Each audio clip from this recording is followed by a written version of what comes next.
I had 2 ACLs. Sometimes people take for granted that I'm on the court and playing, but that's hard. When you address me from that ghetto kid from the south side of Chicago. I'm not even supposed to be here right now. I'm not even supposed to make it out of my hood alone. The bullshit that I had to go through, it never was about basketball. My best friend in preschool passed away when I was 18 years old. Situations like that is what I'm accustomed to. Hey everyone, this is Basket News Talks. I'm the host Donatas Urbanas and I'm joined by FC Barcelona forward Jabari Parker. Welcome, Jabari. Thank you. Jabari, there's this interesting thing during the EuroLeague games. There's this thing, getting to know window that pops out on the TV screen, and it shows the interests of players. And one of your interests is collecting antiques and collecting old things. And I thought, if you could bring back to the United States one European basketball jersey, iconic, retro, or maybe you have a player that you like so much, which jersey it would be? Jersey, that's hard because a lot of times I don't go after sports memorabilia, like particularly basketball. I like a few things like boxing because boxing is like my favorite thing. But if we're talking basketball, something very rare and unique is, maybe like a 92 Dream Team artifact because they were here. So anything I can get, like a pamphlet or a ticket. And maybe the game ball from the 88 Olympics or the 84 Olympics when they walked out or they got cheated by the Soviets. 72 maybe in Munich? Probably. Yeah. That was this controversy of the last second shot. The controversy of the last shot. Yeah. Probably 72. Yeah. Okay. Then if it's 72, probably the basketball from there. Because I know that they cheated us because the time went out and they still won. So that was like something that I remember. But I'm a historical fan. I like relics. And who was your favorite player of that Dream Team in 1992? In 92, I was always a big Charles Barkley fan. I love Charles Barkley, Magic Johnson, just his enthusiasm. So in 2012, when they came out with the Dream Team documentary, that was like, my eyes were glued to the TV. There's another documentary that I suggest watching, The Other Dream Team. And the other Dream Team was about Lithuania, when we got independence and we had our debut in the Olympics and we won the bronze medal. And we also had some cool jersey, I would say, cool t-shirt, Grateful Dead jersey. And what's funny that actually your very first European experience was also in Lithuania 11 years ago, FIBA U17 World Cup. What was your very, very first memory from that European experience in Lithuania and how the European basketball was introduced to you? It doesn't even involve basketball. My first memory was actually going to the hotel and trying to turn on the power to the room. I didn't know you had to put the key in the slot to turn on the power because that's different from us. Me and my roommate plays with Panathinaikos right now, Kendrick Nunn. We went to the same high school. We was trying to figure it out for the longest time until we text one of the guys on the team was like, you got to enter the key in the slot, but nobody told us that. Especially nowadays and especially before the new year, on social media it was so popular to create those reels of, let's say, 2023, putting all the highlights of that year that people went through.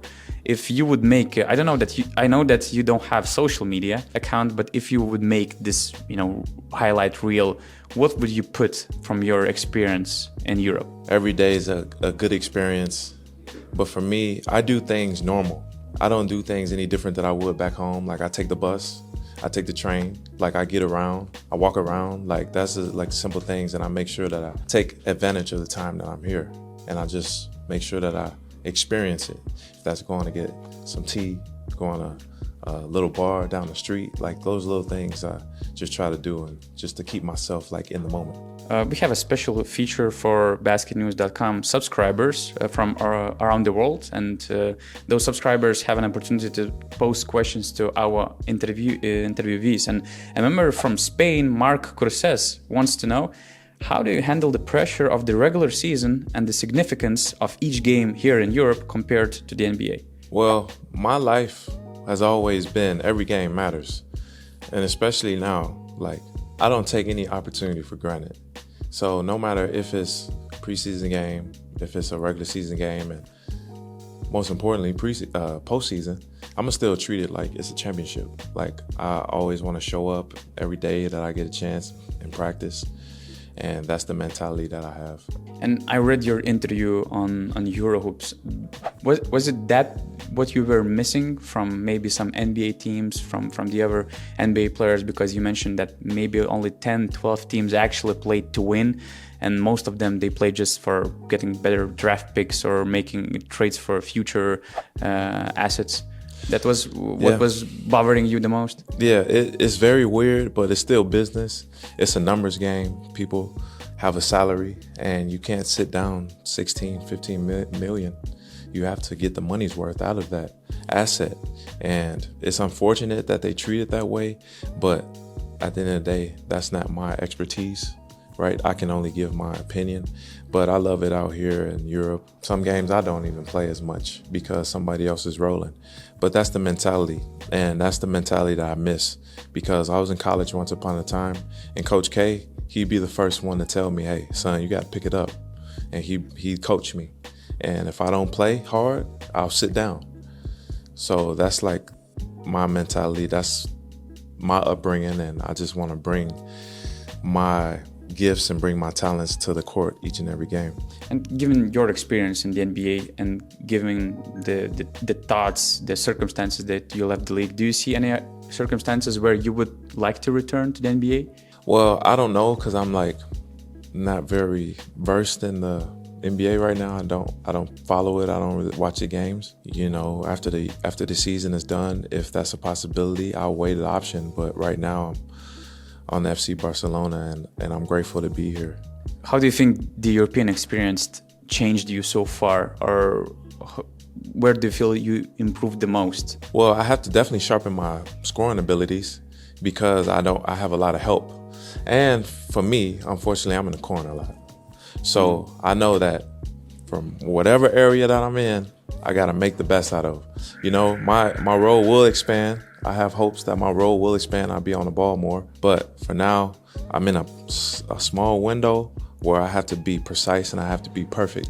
So far in the EuroLeague, you were averaging close to 10 points per game, almost 5 rebounds per game. Your performance index rating was also around 10, something like that. Especially for the NBA fans to understand the context of those numbers. Let's say the most successful rookie in the EuroLeague is Bruno Caboclo, I would say. He's scoring like 12 points per game, something around 14 PAR per game.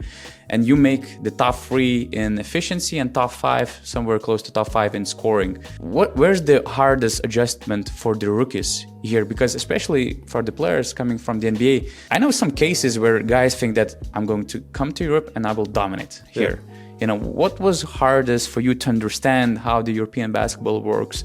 Oh, I still have that window for me to dominate, for sure. I haven't even showed most of my game. I haven't even shown 20% of my game. But for the team that we have, it doesn't allow me to have the ball most of the time. We have guys who's been very good in the EuroLeague, right? So just because I come from a good team, the numbers shouldn't even matter. It's all about the wins.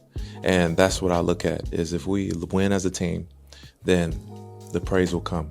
As I've mentioned before the interview, you're coming off an iconic draft class. I will just list, I would say, few names, but there are a lot of names, starting with, Andrew Wiggins, the first pick of the 2014 draft. You were selected second. Joel Embiid comes third. Aaron Gordon fourth. Dante Exum, who also played in Barcelona a couple of years ago, was fifth. Marcus Smart sixth. Julius Randle seventh. Levine 13th. Yusuf Nurkic 16th. Bruno Caboclo 20th. Shabazz Napier, one of the EuroLeague stars as well, 24th. Clint Capella 25th. Bogdan Bogdanovic 27th, Dinwiddie 38th, Jeremy Grant 39th, Jokic 41st, Tavares 43rd, Jordan Clarkson 46th, Thanasis Antetokounmpo 51st, Vasilij Micic 52nd. I mean, it's a big combination, especially for the European basketball fans. Not only very well-known NBA guys, but also European basketball stars were part of that draft class. And I just wondered, do you remember anything about the competition prior to that draft? Do you remember anything from the draft process? Maybe your paths crossed with some of these guys, and maybe some of them impressed you the way their careers has developed? Yeah, like basketball has really taught me about a lot of guys and where they come from. And when I got drafted with a guy named Damian Inglis. He plays for Valencia. I didn't even know where he came from. I didn't know where in South America he came from, right? And I didn't know that there were black people there because it's predominantly black culture. So that was very enlightening and that was very welcoming that like more black people are out there in different regions of the earth, because where I come from in slavery, we don't really have a lineage.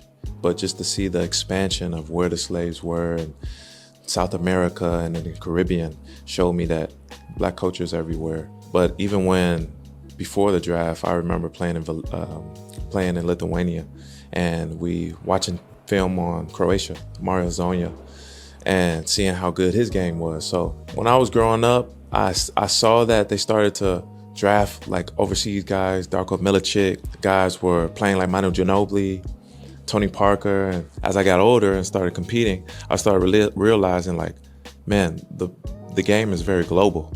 So I gotta like get my game up. So that kind of motivated me to really be disciplined and to work on my game. Since I mentioned this draft class, actually, when I was doing my research about you, I found a very interesting video, which is quite popular on YouTube. And it's basically where the guy plays NBA 2K and somehow he goes with the simulation of your career, excluding the injuries.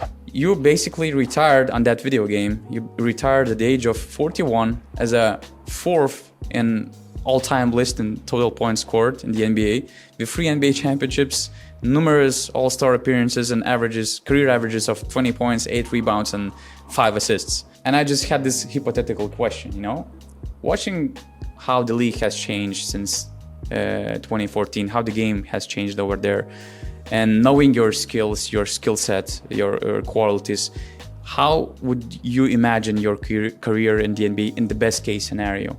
Where it is right now. Yeah, I have no regrets, right? Like, do you have regrets in your life?